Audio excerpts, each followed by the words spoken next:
Hello गाइजहरू, यो चाहिँ हाम्रो चाहिँ फर्स्ट मिनी ब्लग हो र हामी धेरै नै एक्साइटेड छौँ र अलिकति नर्भस पनि छौँ। अनि हामी चाहिँ आज पाइलोट बाबा भन्ने ठाउँमा चाहिँ घुम्न आएको छौँ र साथीले चाहिँ हामीले आज ट्रिट दिने भनेको छ, किनभने साथीको चाहिँ आज स्पेसल दिन भएको कारणले त्यो चाहिँ के हो हामी चाहिँ अलिकति भन्न चाहिँ सक्दैनौँ। हामी चाहिँ यसरी रमाइलो गर्दै हिँडिरहेको थियो, तर बिचमा अनफर्चुनेटली हामीले यो बाजेलाई भेट्यो। यो बाजेले चाहिँ हामीलाई पैसा मागिरहेको थियो अनि हामीले चाहिँ दिन खोज्दाखेरि यो बाजे चाहिँ अलिकति ड्रङ भएर आएको रहेछ। अनि त्यही कारणले हामीले पैसा दिएन। अनि हामीले गलत गऱ्यो कि सही गऱ्यो तपाईँहरूले कमेन्टमा भन्नु होला।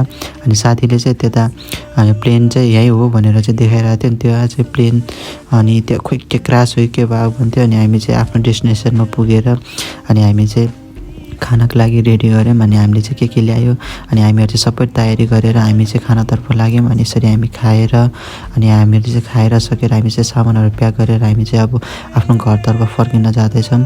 अनि हामीले चाहिँ आज चाहिँ धेरै नै आफ्नो साथीहरूसँग मेमोरेबल कुराहरू गर्नु पायो, यसरी खानु पायो, टाइमहरू दिनु पायो। अनि तपाईँहरूले नि आफ्नो साथीहरूसँग यसरी नै टाइमहरू बिताउनु होला। फेरि पनि भेटौँला नेक्स्ट ब्लगमा।